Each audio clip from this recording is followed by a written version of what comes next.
Road show new York سے شروع ہوا جہاں فیس بک کے بانی مارک زکربرگ اس مشن پر ہیں کہ زیادہ سے زیادہ سرمایہ دار فیس بک کو پسند کریں.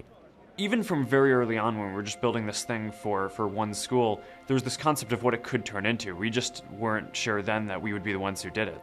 بہت کم لوگوں نے یہ سوچا ہوگا کہ ایک یونیورسٹی کے ہال سے شروع ہونے والا پروجیکٹ صرف 8 سال میں دنیا بھر سے 90 کروڑ انٹرنیٹ صارفین کو متوجہ کر لے گا اور اس کمپنی کی مالیت ایک چھوٹے ملک کے جی ڈی پی جتنی ہوگی. سوشل بیکرز کے اعداد و شمار کے مطابق پاکستان میں فیس بک کے صارفین کی تعداد 64 لاکھ سے زائد ہے، جس میں سے 69% مرد اور 31% خواتین ہیں، جبکہ پاکستانی فیس بک صارفین میں سے 51% کی عمریں 18 سے 24 سال کے درمیان ہیں. اسٹاک مارکیٹ میں ابتدائی طور پر فیس بک کے ایک شیئر کی قیمت 28 سے $35 مانگی گئی ہے. اس کو مد نظر رکھتے ہوئے تجزیہ کار میکس وولف کہتے ہیں کہ کمپنی کی مالیت بڑھ کر $80 ارب تک جا سکتی ہے. میرا خیال ہے کہ ان کی مالیت بڑھے گی اور ان کے شیئرز پہلے ہی دن سے بکنا شروع ہو جائیں گے.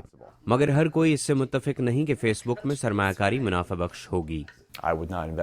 جیف کوربن اسٹاک ایکسچینج پر نظر رکھنے والی ایک کمپنی KCSA اسٹریٹجک کمیونیکیشنز کے CEO ہیں.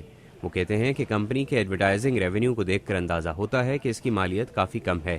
وہ یہی فارمولا گوگل کے لیے استعمال کرتے ہیں جس کا سالانہ ایڈورٹائزنگ ریونیو فیس بک سے تقریباً 5.5 گنا زیادہ ہے.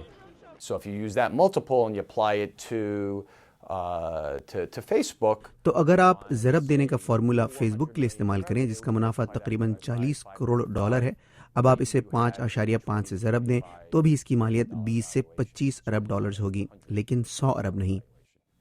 میکس وولف تسلیم کرتے ہیں کہ موجودہ اعداد و شمار زیادہ ہیں لیکن سمجھتے ہیں کہ فیس بک منافع کی طرف جا رہی ہے.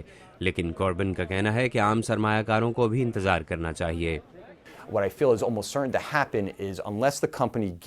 مجھے یہ لگتا ہے کہ اگر کمپنی اپنے اعداد و شمار سامنے نہیں لاتی اور یہ نہیں بتاتی کہ وہ اس میں کیسے اضافہ کرے گی تو ہر سہ ماہی میں کمپنی کی مایوسی بڑھتی جائے گی.